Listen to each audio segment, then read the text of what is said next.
고지혈증 환자가 있어요. 이렇게 어렵게 설명하냐 이겁니다. 카카오톡에서 돌아다니는 짤인데요. 과연 여러분들은 어느 식탁에 앉는 것이 맞을까요? 안녕하세요. 반갑습니다. 내과 전문의 훔크입니다. 요즘 보니까 카카오톡에 돌아다니는 짤인데 보셨나요? 3시간 동안 앉을 식탁 고르기. 첫 번째는 밥이랑 간장 종지 있는 차은우 식탁. 두 번째는 고기와 치킨, 탄수화물, 보쌈, 파스타가 놓여져 있는 유병재님의 식탁. 그리고 세 번째는 요즘 잘 나가시는 제드래곤님, 당근, 버섯, 토마토, 가지가 있네요. 과연 여러분은 어느 식탁을 앉는 것이 맞을까요? 여성분이라면 대부분 비슷한 선택을 할 텐데요. 저는 좀 고민이 됩니다.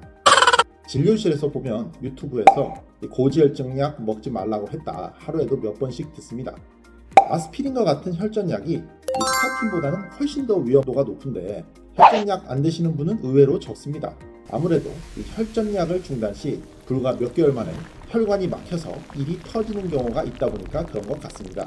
근데 고지혈증약인 스타틴은 먹어도 바로 효과가 나오는 것도 아니고 약이 또 근육통이나 간 수치 상승과 같은 부작용이 있다 보니까 의외로 약 처방에 의문을 갖는 분들이 상당히 계십니다. 자, 쉽게 가보겠습니다. 고지혈증이라는 것이 피에 기름이 많다는 뜻입니다. 기름은 콜레스테롤이나 중성지방을 뜻하죠. LDL은 나쁘고 HDL은 좋은 것이다. 아닙니다. 콜레스테롤이든 중성지방이든 우리 몸에 중요합니다. 콜레스테롤은 우리 몸의 세포막의 원료이고 호르몬의 원료가 되고 담즙이나 비타민 D 대사에도 필수적입니다. 오히려 없으면 죽죠. 자, 예를 들어봅시다.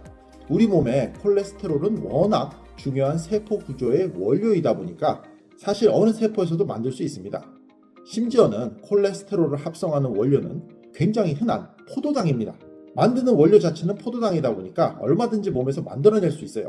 콜레스테롤을 가장 많이 만드는 장기는 간입니다. 80% 정도이고요. 나머지 20%는 음식에서 섭취를 합니다. 어쨌든 콜레스테롤은 중요한 물질이니까 생산 공장인 간에서 뚝딱뚝딱 콜레스테롤을 만들면 기름진 성분이니까 지단백이라는 형태로 붙여서 혈액으로 운반을 합니다. 이 운반 트럭이 LDL 콜레스테롤입니다. 콜레스테롤 들고 LDL 콜레스테롤이 온몸의 세포에 이렇게 뿌려줍니다. 그럼 세포들이 쓰고 남은 것, 그것을 수거해 가는 것이 HDL 콜레스테롤입니다. 우리 몸에는 HDL이나 LDL 둘 다 중요하죠. 근데 이제 문제는 콜레스테롤이 엄청 많이 생성이 되면 운반을 해야 하니까 LDL이 아주 많아집니다. 근데 얘는 실업자 트럭이 돼요. 너무 LDL이 많아지니까 기름을 왕창 싣고 떠났는데 받아주는 데가 없어. 그럼 이제 길거리 같은 데 돌아다니다가 그거 싣고 있는 기름을 또 질질 흘립니다. 이 정도까지도 HDL이 있으니까 그럭저럭 버티는데 몸에 이 혈당이 높거나 담배를 피우는 등 이 주변 환경이 나빠지면 이 LDL 콜레스테롤 트럭이 산화가 됩니다. 그럼 산화된 트럭은 망가지고 부패를 하게 됩니다. 이것이 유식하게 산화된 LDL, 저희는 그냥 좀비 LDL이라고 생각하시면 되겠습니다. 그럼 얘가 좀 맛이 갔네 하면서 백혈구 중에 배식세포라고 많이 먹는 애가 다가와서 이 좀비 트럭을 먹습니다.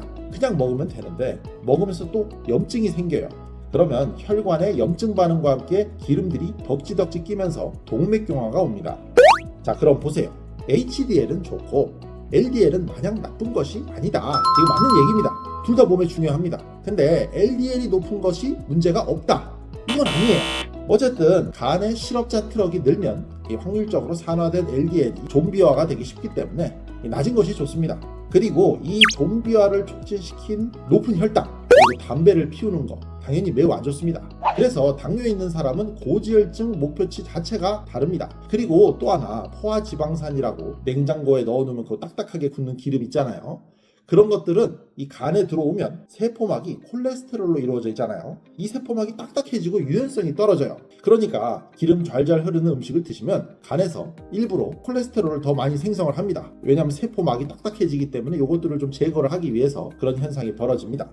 좀 정리가 되시나요? 그럼 이런 고지혈증을 안 생기게 하려면 뭐 해야겠습니까? 콜레스테롤을 많이 안 만들어주는 환경을 만들고 좀비 트럭, 나쁜 LDL, 배는 요소들을 없애줘야 됩니다. 우선 포도당이 재료니까 이 탄수화물을 적게 드시면 됩니다. 재료가 적어지면 콜레스테롤 생성도 적어집니다. 특히 정제 탄수화물이 빵이나 면, 국수 같은 거 말이죠. 그리고 우리 세포막을 딱딱하게 만드는 포화지방산 대신에 이 불포화지방산인 식물성 기름이나 등푸른 생선에 많은 그 오메가3 이런 것들은 세포막을 건강하게 만들어주니까 콜레스테롤 생성을 억제해줍니다. 즉 세포막이 딱딱해지는 것을 이 불포화지방산인 오메가3는 막아준다는 것이죠. 그리고 좀비 트럭을 안 만들게 하기 위해서 담배를 끊고 혈당 조절을 잘 하시면 되고요. 거기에 야채를 많이 드시면 이 식이섬유 때문에 장의 기름이 잘 흡수가 안 됩니다. 현미나 채소, 해조류 이런 것들이 좋습니다. 또한 운동하면 좋습니다. 운동하면 먼저 몸 안에 기름을 팍팍 태워서 없어줍니다. 이런 것들이 도저히 조절이 안 되면 그때는 간에서 콜레스테롤 대사를 막는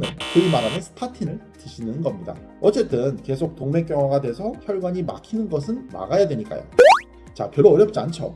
여러분은 벌써 고수예요. 이제 우리는 콜레스테롤이 어디서 어떻게 생기는지도, HDL이나 LDL 콜레스테롤이 무엇인지도, 그리고 그것들이 어떻게 좀비화가 돼서 문제를 일으킨다는 것도 알았습니다. 스타틴을 먹지 말라.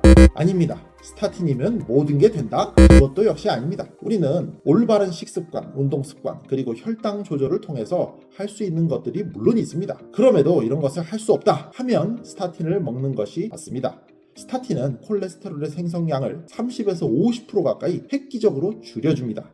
자, 다시 마지막으로 돌아와서요. 그럼 여러분들은 누구랑 식사를 하시겠습니까? 제가 고지혈증 환자라면 요즘 가장 잘 나가는 이 제드래곤님이랑 식사를 신청할 것 같습니다. 식탁에 놓인 음식을 보세요. 탄수화물은 적고 야채는 많고 아주 바람직합니다. 자, 오늘 영상은 여기까지고요. 답글에 언제든지 질문이나 궁금하신 점 주면 다음에는 그 영상으로 준비해 보도록 하겠습니다. 내과 아니더라도 심지어 의학적인 것이 아니더라도 좋습니다. 감사합니다.